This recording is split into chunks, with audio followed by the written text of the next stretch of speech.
The numbers are stark. Credit card debt in the United States has reached a staggering $1.21 trillion.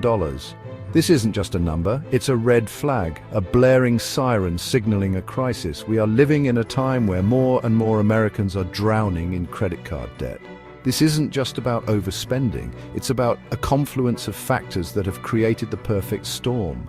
Inflation is soaring, making everyday essentials more expensive. Housing costs are through the roof, eating into people's incomes, and wages, they're simply not keeping up. This isn't just about numbers on a page. These are real people. Families struggling to make ends meet, to put food on the table, to keep a roof over their heads. This is a crisis that demands our attention, our action, and our compassion. We need to understand the factors at play and find ways to navigate this challenging financial landscape. Inflation is the silent thief in your wallet. It erodes the value of your hard-earned money, making everything you buy more expensive. From groceries to gas, the cost of living has skyrocketed. This relentless pressure on household budgets is a major driver of the credit card debt crisis. But it's not just about inflation, it's about the rising cost of everything. Housing costs in particular have become a huge burden. Rent is soaring, and home ownership feels like a distant dream for many. When such a large chunk of your income goes towards keeping a roof over your head, it leaves little room for anything else.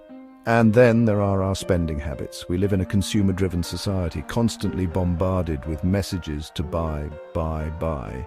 It's easy to fall into the trap of living beyond our means, especially when credit is readily available.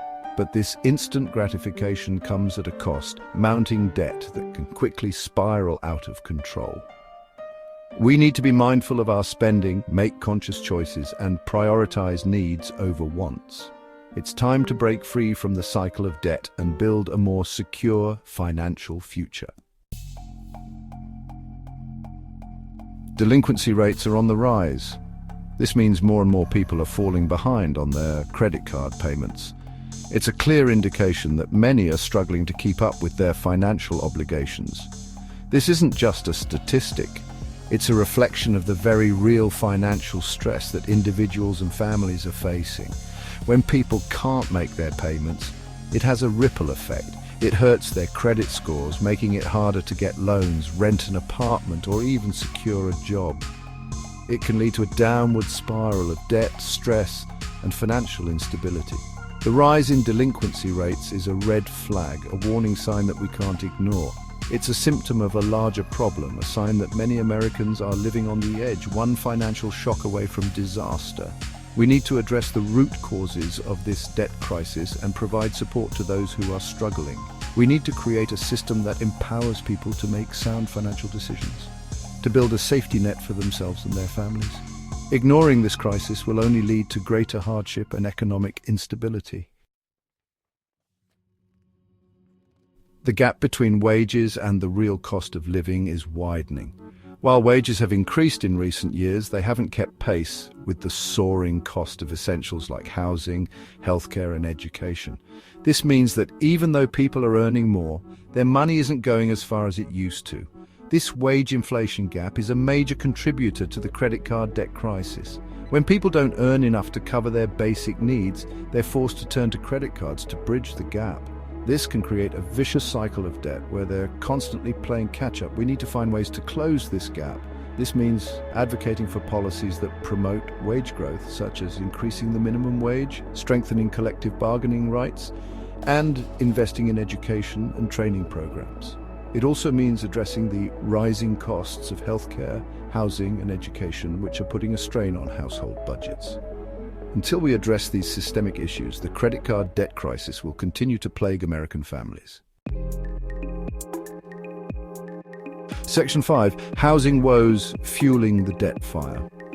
Housing costs are a major culprit in the credit card debt crisis. For many Americans, rent or mortgage payments consume a significant portion of their income, leaving little room for other expenses.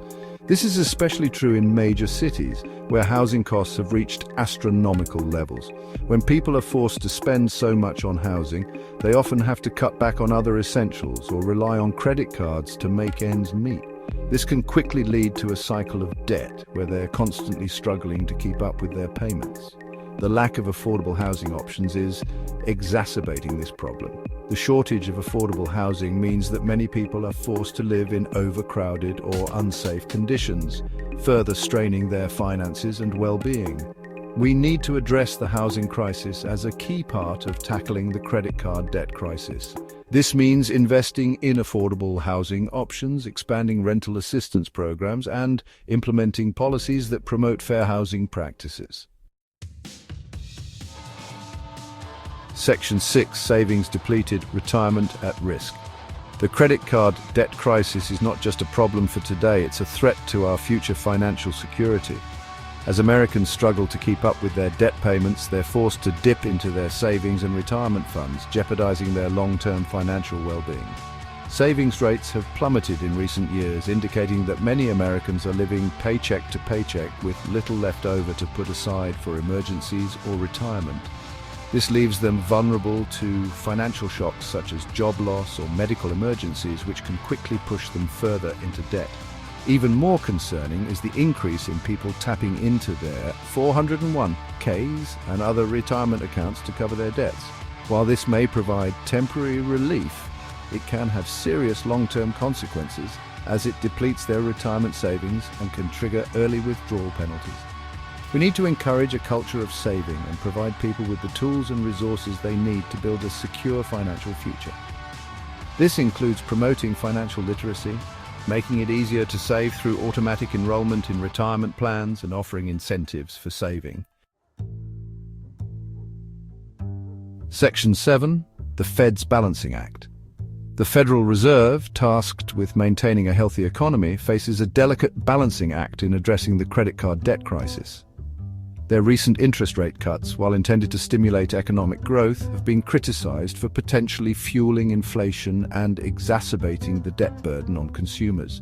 Lower interest rates can make borrowing more attractive, encouraging consumers to take on more debt, even as they grapple with existing balances. This can create a dangerous cycle of debt dependence, particularly when wages remain stagnant and the cost of living continues to rise. The Fed must carefully weigh the potential consequences of its actions, considering both the short-term need for economic stimulus and the long-term risks of fueling unsustainable debt levels. Finding the right balance is crucial to ensuring a stable and equitable economic recovery. Moving forward, the Federal Reserve's policies will play a pivotal role in shaping the trajectory of the credit card debt crisis. Striking a balance between stimulating economic growth and promoting responsible lending practices will be paramount. Section 8. Capping interest rates, a glimmer of hope. Amidst the bleak landscape of rising credit card debt, there is a glimmer of hope emerging from proposed legislation aimed at capping credit card interest rates. This legislation, if enacted, could provide much-needed relief to millions of Americans struggling under the weight of high-interest debt. Capping interest rates would limit the amount that credit card companies could charge consumers, preventing them from profiting excessively from borrowers, especially during times of economic hardship. This could help to prevent debt from spiraling out of control and allow borrowers to make meaningful progress in paying down their balances. However, this proposed legislation faces opposition from the financial industry, which argues that capping interest rates would limit access to credit for some borrowers. It remains to be seen whether this legislation will garner enough support to become law. The debate over capping credit card interest rates highlights the need for greater regulation and oversight of the financial industry to ensure that lending practices are fair and responsible. Protecting consumers from predatory lending practices is crucial to preventing the credit card debt crisis from worsening.